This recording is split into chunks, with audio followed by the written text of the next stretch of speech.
Hello everyone, welcome back to mummies and babies care. तो आज का हमारा टॉपिक है कि प्री मैच्योर बेबी की केयर कैसे की जाती है। इससे पहले की वीडियोस में मैंने बेबी की केयर कैसे की जानी चाहिए, पहले 3 डेज़ में और फिर उसके बाद 3 मंथ्स। और आज मैं इस टॉपिक पर वीडियो बनाऊंगी कि अगर बेबी प्री मैच्योर हो जाता है, प्री मैच्योर मतलब कि अगर 8th मंथ में बेबी हो जाता है या वेट उसका कम होता है, तो उसको कितना मतलब कैसे उसकी केयर करनी चाहिए ताकि उसकी जो ग्रोथ और डेवलपमेंट है वो अच्छे से हो जाए। तो ज़्यादा समय ना गंवाते हुए चलते हैं हमारे आज के टॉपिक की तरफ। Let's get start. Pre mature baby का जो वेट है अगर 1.8 से कम है, 1 kg एंड 8 ग्राम से अगर कम है बेबी का वेट, तो पहले तो डॉक्टर्स ही छुट्टी नहीं देते हैं, डिस्चार्ज नहीं देते हैं डॉक्टर्स, और उसके बाद डॉक्टर्स जो है वो छुट्टी दे देते हैं। तो वैसे तो बेबीज़ की जो केयर है वो वैसे ही होती है, लेकिन अगर प्री मैच्योर बेबी हो जाए तो हमें एक्स्ट्रा केयर देने की ज़रूरत पड़ती है। जैसे सबसे पहले हम करते हैं फीडिंग की बात।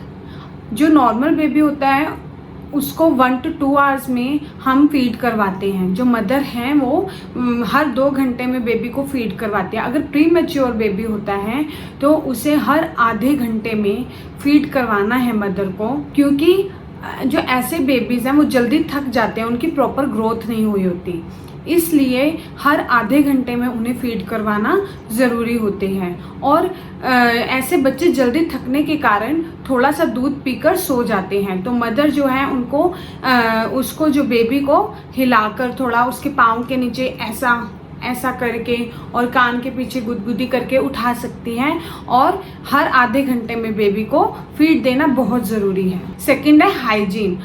उसके लिए सबसे ज़्यादा, जैसे नॉर्मल बेबीज़ के लिए भी हाइजीन होना ज़रूरी है, सफाई ज़्यादा होना ज़रूरी है, लेकिन अगर प्री मैच्योर बेबी होता है तो उसके लिए और भी सफाई की तरफ हमें ध्यान देना होगा। इसमें सबसे पहले आता है कि जिस भी रूम में बेबी को आप हॉस्पिटल से आने के बाद रखना है, उस रूम को अच्छे से क्लीन करना। कोई भी किसी भी तरह की डस्ट नहीं आनी चाहिए उस रूम में। सेकंड, उस रूम की जो बेड की बेडशीट है वो डेली चेंज करनी है। और थर्ड, स्लीपर्स जो हैं वो अंदर नहीं लेकर आने हैं, क्योंकि स्लीपर्स के अंदर आने से डस्ट भी अंदर आती है। तो क्या देखा है कि हमें जिस भी रूम में बेबी को रखना है वहाँ अच्छे से सफाई होनी चाहिए। हमें पता है कि हम इंडियंस में रिलेटिव्स का ज़्यादा आना जाना लगा रहता है, लेकिन अगर प्री मैच्योर बेबी है तो प्लीज़ जो भी आउटसाइडर्स आते हैं उन्हें रूम में नहीं आने देना चाहिए। थोड़ा समय रुककर बेबी को उन्हें दिखाना चाहिए, क्योंकि आउटसाइडर्स जब भी आते हैं तो वो उनको कोई भी प्रॉब्लम हो सकती है या कुछ भी किसी भी तरह के इन्फेक्शन हो सकती है, इसलिए आउटसाइडर्स को उस रूम में नहीं आना चाहिए। घर में अगर किसी को भी कोल्ड है, कफ है या किसी भी तरह की एलर्जी है तो वो भी बेबी के पास नहीं आए। उस रूम में, जिस रूम में बेबी को रखा गया है, उस रूम में मॉर्निंग इवनिंग दोनों टाइम झाड़ू पोछा होना चाहिए। वही कि कुल मिलाकर क्या है, हमें प्रॉपर हाइजीन का ध्यान रखना पड़ेगा। इतनी सी भी डस्ट नहीं होनी चाहिए बेबी के आसपास भी। उसके बाद आता है बेबी का बॉडी टेम्परेचर। हमें बेबी की बॉडी टेम्परेचर को बनाकर रखना चाहिए, क्योंकि जब एक बच्चा जो मदर वॉर्म में होता है तो उसका जो वो हर तरफ से प्रोटेक्ट होता है, इसीलिए, और उसकी जो बॉडी का टेम्परेचर है वो भी अकॉर्डिंगली ही रहता है, उस बेबी के अकॉर्डिंग ही रहता है। लेकिन अगर बच्चा प्री मैच्योर हो जाता है तो बेबी की बॉडी का टेम्परेचर हमें ध्यान रखना चाहिए। अगर विंटर में है तो ऐसा भी नहीं है कि बहुत ज़्यादा हीट हो जाए, और अगर समर में बेबी हुआ है तो ऐसा भी नहीं है कि ज़्यादा कूलिंग कर देना कि बॉडी टेम्परेचर उसका कम हो जाए। इसलिए बैलेंस बनाकर रखना चाहिए बेबी का टेम्परेचर। बेबी को कभी भी हैवी ब्लैंकेट में नहीं रखना चाहिए। ऐसा ना हो कि बेबी को हैवी ब्लैंकेट में रख जाए, कभी भी उसका जो फेस है वो ब्लैंकेट से कवर नहीं करना चाहिए। क्योंकि कई बार ऐसा होता है बेबी सो रहा होता है, तो कई बार विंटर्स में हम बेबी का फेस कवर कर देते हैं। नॉर्मल में भी कभी भी बेबी का फेस कवर नहीं करना है, इससे बेबी को सांस लेने में भी प्रॉब्लम हो सकती है। उसके बाद वही कि ऐसे में बेबी को जितना, जो मदर है, अकेले मदर ही नहीं, फादर भी या घर के बड़े भी जितना बेबी को अपने सीने से लगाकर रखेंगे उतना उसका जल्दी डेवलपमेंट होगा और उतना ही जल्दी वो ग्रोथ उसकी कर पाएगा। ऐसी पोजीशन को जब जो मदर है वो बेबी को सीने से लगाकर रखती है, ऐसी पोजीशन को KMC कंगारू मदर केयर बोला जाता है, जो कि प्री मैच्योर डिलीवरी केसेस में बहुत ही बेनिफिशियल होती है। उसके बाद है फीड। बच्चे को जितना हो सके मदर फीड ही करवाना है। कोई और ऊपर का दूध, फॉर्मूला मिल्क या ऐसा कुछ भी नहीं देना है, क्योंकि एक जो मदर की फीड होती है उसमें एंटीसेप्टिक भी होता है, जो बेबी को इंटरनली जो भी उसको बीमारियों का फेस करने में हेल्प करती है और उतना सॉलिड बनाती है। इसलिए mother feed pre mature babies के लिए बहुत बहुत ज़रूरी है। किसी भी कारण से अगर मदर जो है बच्चे को फीड नहीं करवा पा रही है तो वो पंपिंग से फीड निकाल कर बच्चे को दे सकते हैं। किन्हीं कारणों की वजह से फीड नहीं आ रहा है तो डॉक्टर की सलाह लेकर ही बेबी के लिए फीड बनाए या फॉर्मूला मिल्क बनाए।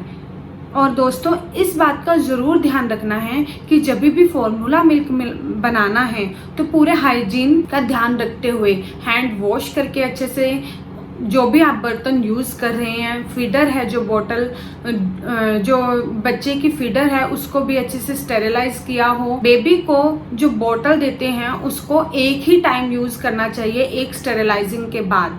अगर वापस से उस बॉटल में दूध देना है तो उससे पहले उस बॉटल को स्टेरिलाइज करना ज़रूरी है।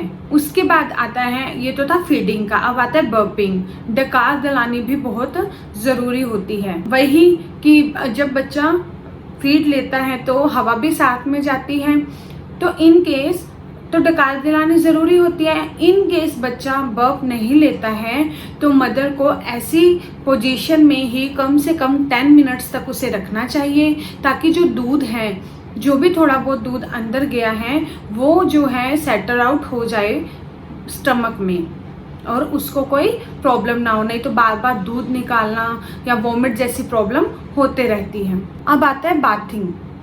प्री मैच्योर बेबी को बाथ करवाना ज़रूरी नहीं होता है, हम उसे स्पॉन्ज बाथ ही देते हैं।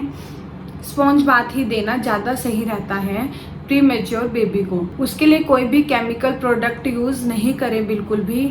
और वही कि उसकी जो वो गर्भनाल है उसका अच्छे से प्रॉपर तरीके से ध्यान रखना चाहिए।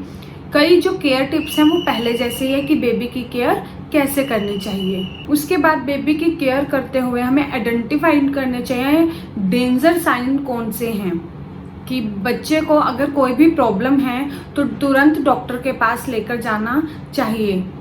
तो आइए हम उस साइंस की बात करते हैं। जैसे कि अगर बच्चा ज़्यादा लगातार रोता ही रहे, दूसरा बच्चा ढंग से दूध नहीं ले और लगातार भूखा रहे, दूध ना पिए, लगातार रोता रहे, तभी भी बच्चे को जो डायरेक्ट है वो हॉस्पिटल में या डॉक्टर के पास लेकर जाना चाहिए। अगर बेबी को तेज तेज सांस आए, वो बहुत तेज तेज सांस ले रहा है या बहुत स्लो सांस ले रहा है, तब भी हमें जल्दी से जल्दी ऐसी सिचुएशन में बच्चे को जो है वो हॉस्पिटल लेकर जाना चाहिए। जो बेबी है उसमें किसी भी तरह का नीलापन दिखे तभी भी हमें तुरंत डॉक्टर को कंसल्ट करना चाहिए। ये जो बच्चा है वो बहुत कम एक्टिविटी कर रहा है जितनी वो कर रहा होता है, या बच्चा वॉमिट करे बार बार, तभी भी ऐसी जो सिचुएशन में तुरंत हमें डॉक्टर के पास जाना चाहिए। उसके बाद नेक्स्ट आता है care of yourself. Mother को हमें ये नहीं है कि बच्चा अगर प्री मैच्योर है तो इसकी टेंशन लेने लग जाए, ऐसा कुछ नहीं है। अगर उसको प्रॉपर केयर की जाएगी तो उसकी भी वैसे ही डेवलपमेंट और ग्रोथ जो है वो शुरू हो जाएगी। तो मदर को भी फिजिकली और मेंटली दोनों तरह से स्ट्रॉन्ग होना बहुत ज़रूरी है।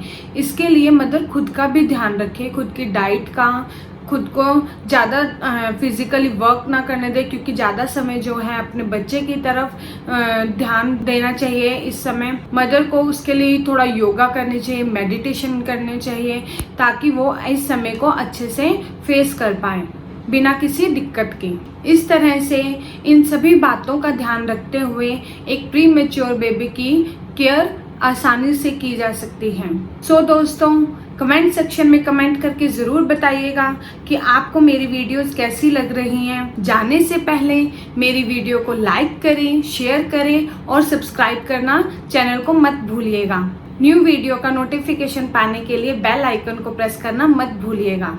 मिलते हैं दोस्तों हमारी अगली वीडियो में, तब तक के लिए नमस्कार।